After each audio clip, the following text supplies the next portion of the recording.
Hello students, this is Komal, your SST educator.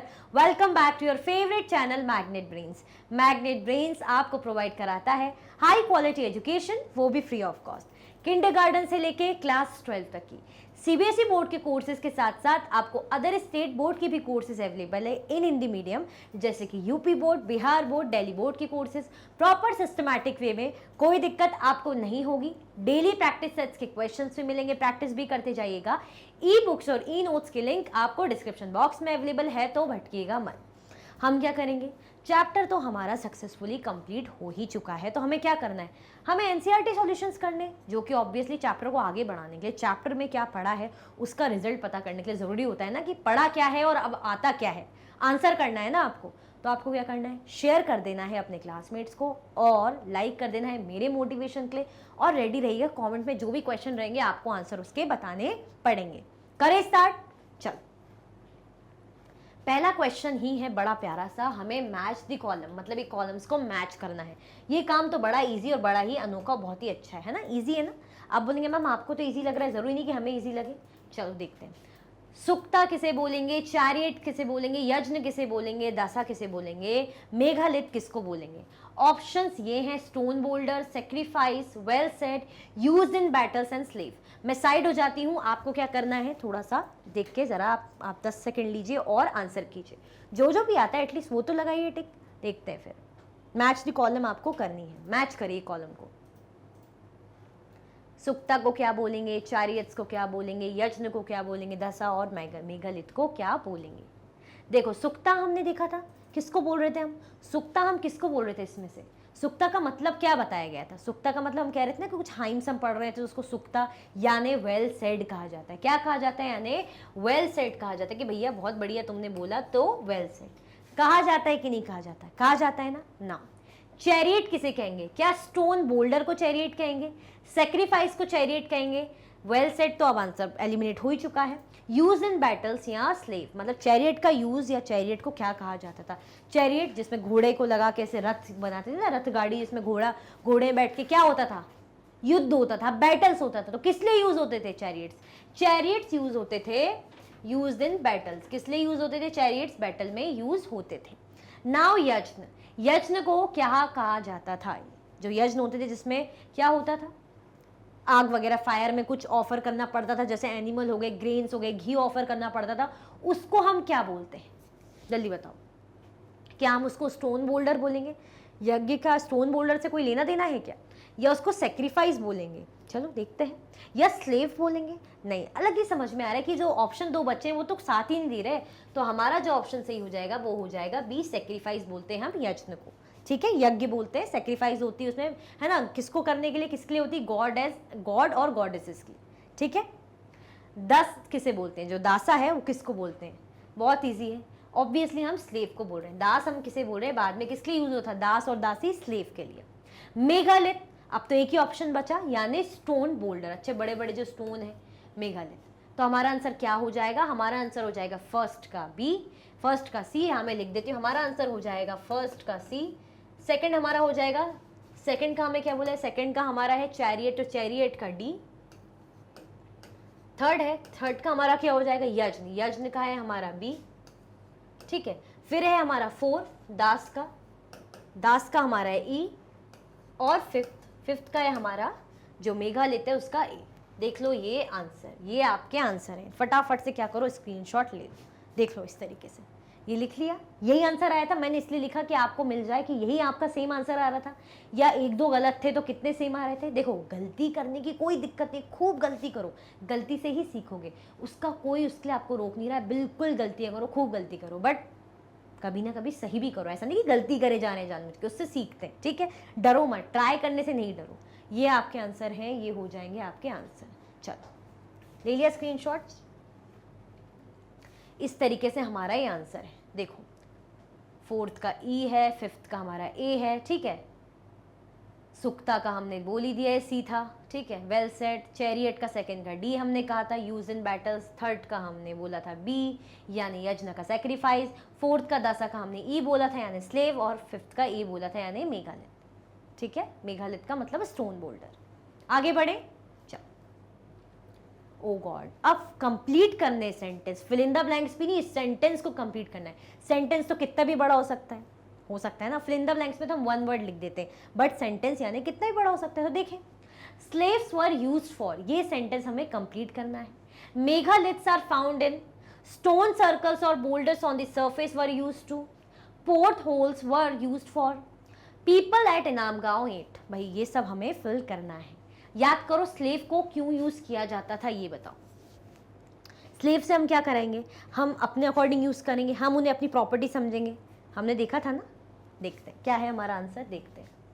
ये हमारा answer direct ही आ गया यहाँ पे, तो चलो सारे ही देख लेते हैं, क्योंकि बड़े सेंटेंस है ना, तो वहां पे तो फिल होंगे नहीं। Doing work for their owners Who could make them do whatever work they wanted। जैसा कि मैंने कहा, अपने ओनर के लिए काम करना, जैसे अपने ओनर जो भी वो काम करा रहे हैं, क्योंकि प्रॉपर्टी समझ रहे हैं, जो भी काम करा रहे हैं, जो भी काम करने को बोल रहे हैं, जब भी जो काम करने को बोल रहे हैं वो करना पड़ेगा। तो doing work for their owners, इसलिए स्लेव को रखा जाता था। Who could make them do whatever work they wanted, मतलब जो भी काम उनको करवाने को चाहिए रहता था कि भाई ये आपको काम करना है, जब भी आपको करना पड़ेगा, तो वो होते थे स्लेव। सेकंड हमारा क्या है, सेकंड हमारा हम क्वेश्चन देखें तो सेकंड है हमारा megaliths are found in. Megaliths जो साइट से हमें कहाँ कहाँ मिली थी, देखते हैं।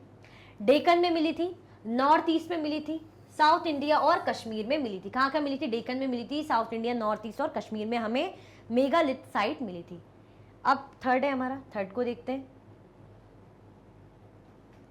स्टोन सर्कल्स और boulders on the surface were use to.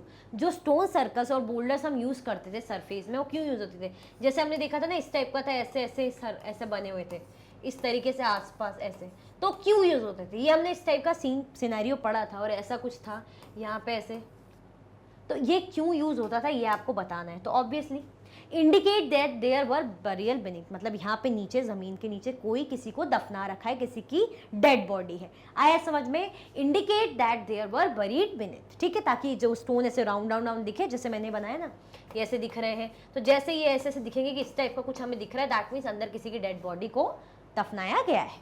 आया समझ में, कोई कंफ्यूजन, दिक्कत तो नहीं, ईजी है ना, चल बहुत ईजी है। Indication that the people belonging to the same family were, मैंने तो आंसर ही पढ़ लिया, क्वेश्चन देखते हैं पहले। अच्छा, port holes were used for, जो पोर्ट होल्स थे, जो खासियत थी किसकी, सिस्ट हम कह रहे थे ना, सिस्ट टाइप के, इस टाइप की जो बरी रहती थी, है ना, बरियल रहती थी, तो पोर्ट होल्स को क्यों यूज किया जाता था, देखते हैं। Indication that the people belonging to the same family were buried in the same place, ये इंडिकेट करता है कि भाई जो पीपल है सेम फैमिली के, है ना, सेम फैमिली के पीपल को भी हम यहीं गड़ाएं, मतलब अगर सेम फैमिली मेंबर है, उसकी डेथ हो गई बाद में, उसको भी हम यहीं बरी करें, इसी सेम प्लेस में, बट टाइम कैसा, एट द डिफरेंट टाइम, है ना, एट द डिफरेंट टाइम। ये मैं ऐसे ही लिख रही हूँ, आंसर तो हमारा इतना ही है, आंसर तो हमारा इतना ही कि पोर्ट होल का क्या यूज होता था, तो उसका यूज इतना था कि जब भी फैमिली मेंबर की बाद में जिसकी डेथ हुई, तो उसको भी वहाँ पे दफना दिया जाए, तो पता करने के लिए भाई कि सेम प्लेस में यहाँ पे दफनाया जा सकता है उसके बाद, ठीक है। तो ये तो मैंने बताया कि भाई, और क्या था साथ में कि इनको डिफरेंट टाइम पे बरी किया जाता था। ऑब्वियसली जैसे उनकी डेथ हो गई, कुछ सालों बाद किसी की डेथ हो रही, तो डिफरेंट टाइम पे, ये मैंने अपने उसके लिए लिखा है, आपके मतलब एक्स्ट्रा आपको याद कराने के लिए, भाई ये भी था, ठीक है। और रहा हमारा आंसर, तो आंसर हमारा ये है। अब नेक्स्ट क्वेश्चन क्या है, people ate Inamgaon eight, भाई पीपल जो इनाम गांव में रहते थे वो क्या खाते थे, हमने देखा था ना, कुछ फिश वगैरह देखे थे, हमने देखे थे बेरीज, फ्रूट्स वगैरह, ये सब खाते थे, इवन एनिमल्स की बोन्स भी मिली थी, देखते हैं। barley, wheat, peas, pulses, rice, millets, fruits, sesame, fish and meat, बेर, आंवला, जाम, जामुन, dates, variety of berries etcetera, मतलब बहुत सारी चीज़ें खाते थे। हमने ये तो देखे थे अनाज, बार्ले देखा था हमने, वीट देखा था, peas, pulses, rice, millets, fruits में भी हमने बहुत सारे फ्रूट्स देखे थे। एनिमल बोन्स हमें मिली थी, तो जैसे फिश, मीट, मतलब समझ में आता था यानी एनिमल्स खाते, उनकी बोन में कट मिले थे, दैट मीन्स एनिमल को खाया जाता होगा, ठीक है। और फ्रूट्स में क्या मिले थे हमें, बेर मिले थे, आंवला मिले थे, जामुन, डेट्स और वेराइटी ऑफ बेरीज हमें मिली थी। तो ये क्या हो जाएगा, ये हमारे क्वेश्चन सेकंड का यानी फिल इन द ब्लैंक्स का आंसर। कंप्लीट मतलब कंप्लीट द सेंटेंस का आंसर है ना, फिल इन द ब्लैंक्स नहीं, सेंटेंस को कंप्लीट करना है। ये हमारे सेंटेंस है और उनका ये आंसर है। आप चाहो तो स्क्रीनशॉट ले सकते हो, स्क्रीनशॉट ले लीजिए आप, ठीक है। क्लिक कर लिया स्क्रीनशॉट, आगे बढ़े, स्क्रीन बोल रही हूँ मैं, स्क्रीनशॉट, ठीक है। क्वेश्चन थर्ड है हमारा, in what ways are the books we read today different from the Rigveda? जो आज की किताबें हम पढ़ते हैं वो ऋग्वेद से कैसे अलग है? आज की जो किताबें हम पढ़ रहे हैं वो ऋग्वेद से कैसे अलग है? हमने तो ये भी देखा था कि ऋग्वेद में जो संस्कृत लिखी गई है, जो संस्कृत में लिखी गई है, वो संस्कृत आज की संस्कृत से काफ़ी अलग है, डिफरेंट है। और रही बात और ज़्यादा चीज़ें बताने की वेज, तो वो क्या है, कैसे हमें पता चलता है कि पहले से अलग है, देखते हैं। The important differences between the Rigved and the modern books are: the books we use today are written and printed, but the Rigveda was memorized and recited by the students and passed on to later generation. The Rigveda was printed less than 200 years ago. देखो ऋग्वेद क्या था, print कब हुआ? लगभग 200 सालों पहले। अच्छा ये बताओ ऋग्वेद कंपोज कब हुआ? ऋग्वेद कंपोज कब हुआ? जो ऋग्वेद कंपोज कितने सालों पहले हुआ? हमने देखा था ना 3500 ईयर्स अगो। क्या मैं गलत बोल रही हूँ? हमने देखा था 3500 ईयर्स अगो हमारा ऋग्वेद कंपोज हुआ था। और सोचो प्रिंट कब हुआ? 200 ईयर्स अगो। तो यानी अभी अभी, ये समझ लीजिए अभी अभी हुआ है। तो उससे पहले कैसे होता था? कैसे हम कहते थे ऋग्वेद में ये सब है? कैसे पता चला? क्यों? जैसे मैंने कुछ पढ़ा, मैंने रिसाइट करा, मैंने उसको याद करा, उसके बाद जो मेरे जो स्टूडेंट है मैंने उनको सिखाया, फिर उन्होंने अपने स्टूडेंट को सिखाया। तो ऐसे करते करते करते करते ऋग्वेद की जो चीज़ें हैं वो पास होती गई एक दूसरे के पास, है ना। बट प्रिंट कब हुआ? प्रिंट वो हुआ 200 ईयर्स अगो। तो आज की बुक हमें कैसे मिलती है? वो तो प्रिंटेड मिलती है। मिलती है कि नहीं मिलती? तो the books we use today, जो किताबें हम आज यूज करते हैं वो रिटर्न रहती है, लिखी हुई मिलती है और प्रिंटेड रहती है। बट जो ऋग्वेद था, but the Rigveda was mention, memorise and recited by the student and pass to the later generation. मतलब जो अभी बात करें ऋग्वेद की, तो वो कैसा रहता था? उसको मेमोराइज करना पड़ता था, याद करना पड़ता था, रिसाइट करना पड़ता था, उसके बाद जो है नेक्स्ट टू नेक्स्ट जनरेशन को पास करते थे। मतलब इसने सिखाया, मैंने सीख लिया, फिर मैंने अपने जो जूनियर उनको सिखाया, फिर उसने अपने स्टूडेंट को सिखाया। तो ऐसे करते करते जो ऋग्वेद की चीज़ें वो पास होती गई।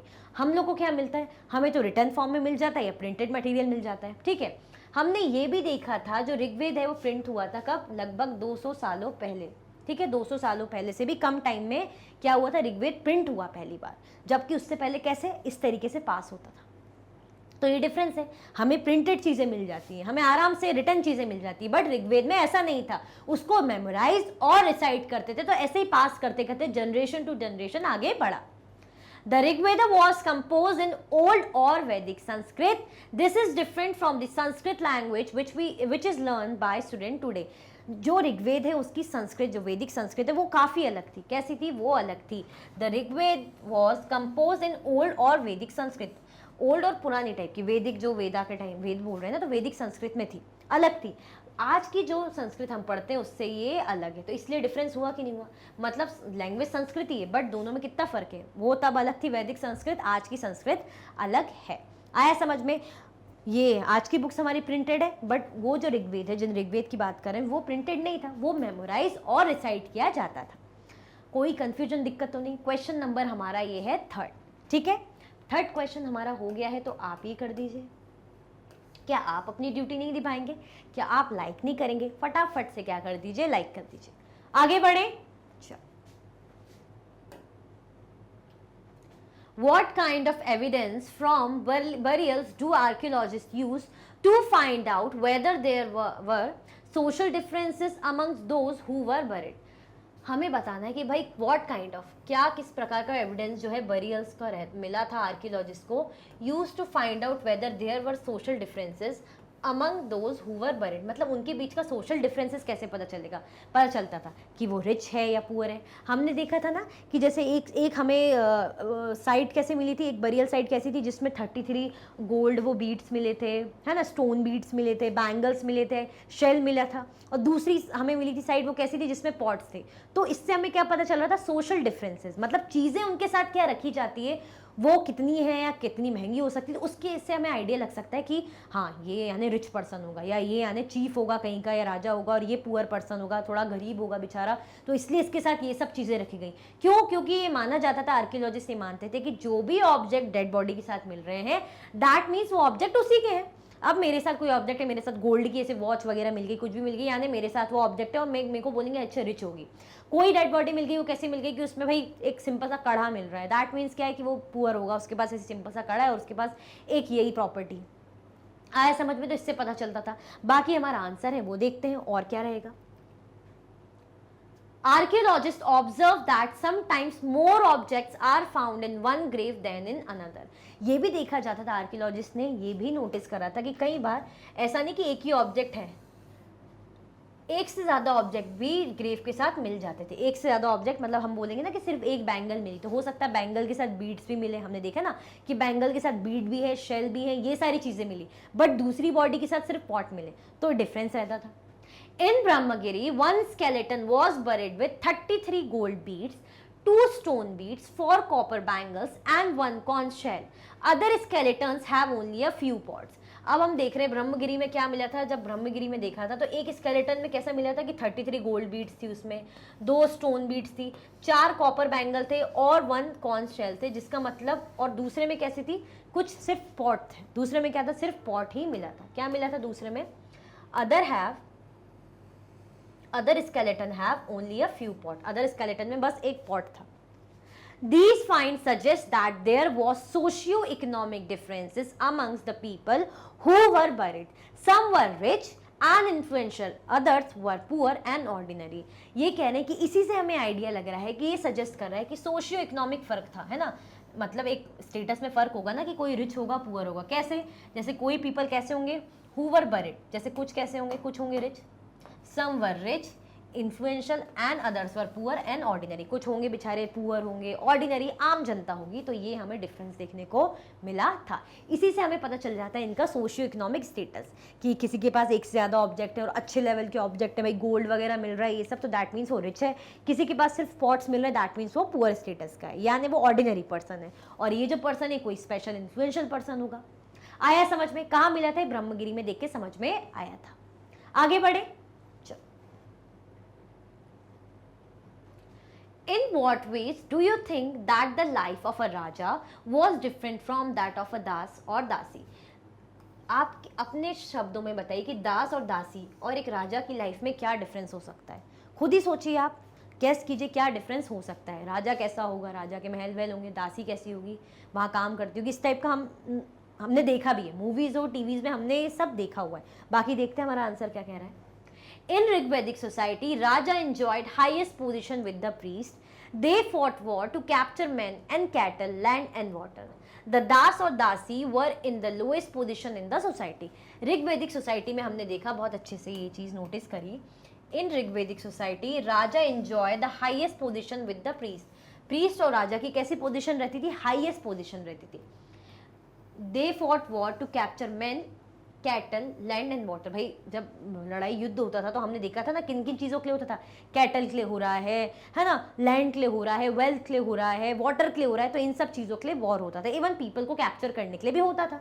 बट जो दास और दासी थे उनकी लाइफ कैसी थी, उनकी पोजीशन सोसाइटी में कैसी थी, लोएस्ट पोजीशन थी। सोसाइटी में जो इनकी पोजीशन थी वो कैसी थी, वो लोएस्ट पोजीशन थी, ज़्यादा अच्छी स्टेटस नहीं था। They could not perform sacrifices and spoke different languages. उनको क्या था, उनको सेक्रीफाइस परफॉर्म करने को नहीं दिया जाता था। क्यों, क्योंकि सेक्रीफाइस परफॉर्म करने का काम तो ये लोग करते थे। इन लोग खुद को आर्यन कहते थे, और जिनको जो अपने अपोनेंट थे उनको क्या बोलते थे, दास और दासी, इस तरीके का कहते थे कि इनको, इनकी लैंग्वेज अलग है और इन्हें सेक्रीफाइस करने को नहीं दिया जाएगा। क्यों, स्टेटस इनका लो था सोसाइटी में। अब जो लो स्टेटस है सोसाइटी का, उससे यज्ञ जैसी चीज़ कराएंगे, ऐसा मैं नहीं कह रही, ऐसा ये लोग करते थे पहले टाइम पे। आया समझ में। तो वैदिक की सोसाइटी के टाइम की हम बात देख रहे हैं, क्या कह रहे हैं, they could not perform sacrifices and spoke different languages. वो क्या है, सेक्रीफाइस परफॉर्म करने का उनको नहीं, मतलब वो दिया जाता था, आज़ादी थी उनके पास, और उनकी लैंग्वेज बोलने का तरीका, मतलब लैंग्वेज भी उनकी अलग थी। दे वर कैप्चर्ड इन वॉर्स, उनको वॉर में कैप्चर करके लाया जाता था। They were treated as the property of their owner and had to do any kind of work their owner wanted. उनको क्या माना जाता था, उनको भाई ओनर अपनी प्रॉपर्टी मानता था कि भाई आपको हम जीत के लाएं, आप हमारी प्रॉपर्टी है, जो भी काम हम जैसा भी काम आपसे कराना चाहें आपको करना पड़ेगा। क्यों, क्योंकि आप हमारे दास हैं। हम झाड़ू पोछा लगवाएं, जो भी करवाएं, जाले वाले साफ करवाएं, सब्जी लेने भेजे, जो भी करने को बोले, जैसा भी काम जब भी बोले आपको मानना पड़ेगा। क्यों, आप हमारे दास हैं, आप हमारी प्रॉपर्टी है। तो इनकी हालत ऐसी थी, सोसाइटी में इनकी पोजीशन काफ़ी लो थी, सेक्रीफाइस इन्हें नहीं करने दिया जाता था, यज्ञ वगैरह, है ना, और साथ में इनकी लैंग्वेज भी अलग मानी जाती थी। तो ऐसी सिचुएशन थी इनकी ऋग्वेदिक सोसाइटी में। किसकी, राजा की अलग थी और दास और दासी की अलग थी। राजा तो भाई इन्हें जीत के लाते थे, इनसे काम कराते थे, राजा सेक्रीफाइस भी परफॉर्म करते थे, उनका और प्रीस्ट का स्टेटस लगभग एक जैसा था। आया समझ में? दोनों के बीच का डिफरेंस समझ में आया? आप खुद ही सोचिए, कॉमन सेंस भी यूज करेंगे, राजा और दास, तो समझ में आ जाएगा ना कि उनमें और उनके स्टेटस में क्या फर्क होगा। ठीक है, चल सो इसी के साथ हमारे एनसीईआरटी सॉल्यूशन है फटाफट से एंड हो गए हैं, क्योंकि ज़्यादा बड़ा भाई था भी नहीं और बहुत अच्छे अच्छे क्वेश्चन थे, बहुत ही बढ़िया क्वेश्चन थे। फटाफट हमने जो है एक ब्रीफ भी हो गया, हमारे चैप्टर की समरी जैसी हमें पता चल गई कि क्या क्या पूरा स्टार्टिंग से लेके आखिरी तक था, सब हमें एनसीईआरटी सॉल्यूशन में मिल गया। इसीलिए तो ज़रूरी होते हैं टेस्ट करने के लिए आपके नॉलेज को। इसी के साथ ये वीडियो एंड होती है। अगर आप और भी वीडियो के लेक्चर्स देखना चाहते हैं तो आप मैग्नेट ब्रेन्स के यूट्यूब चैनल, एप्लीकेशन और वेबसाइट पे देख सकते हैं। ई नोट्स और ई बुक्स के लिंक आपको डिस्क्रिप्शन बॉक्स में अवेलेबल है। ये हाई क्वालिटी के कोर्सेज हैं, जैसे कि सीबीएसई बोर्ड, दिल्ली बोर्ड है, Bihar board, UP board, MP board, Rajasthan board, वैदिक maths, crash course, spoken English courses आपको अच्छी क्वालिटी में और 100% फ्री अवेलेबल है। आप हमें अदर प्लेटफॉर्म पर भी फॉलो कर सकते हैं, जैसे कि फेसबुक, इंस्टाग्राम, एक्स, टेलीग्राम और व्हाट्सएप पे। ज़्यादा से ज़्यादा लाइक कीजिए, ज़्यादा से ज़्यादा शेयर कीजिए और चैनल को सब्सक्राइब करना बिल्कुल भी ना भूलें। अपना ख्याल रखें। Thank you so much for watching.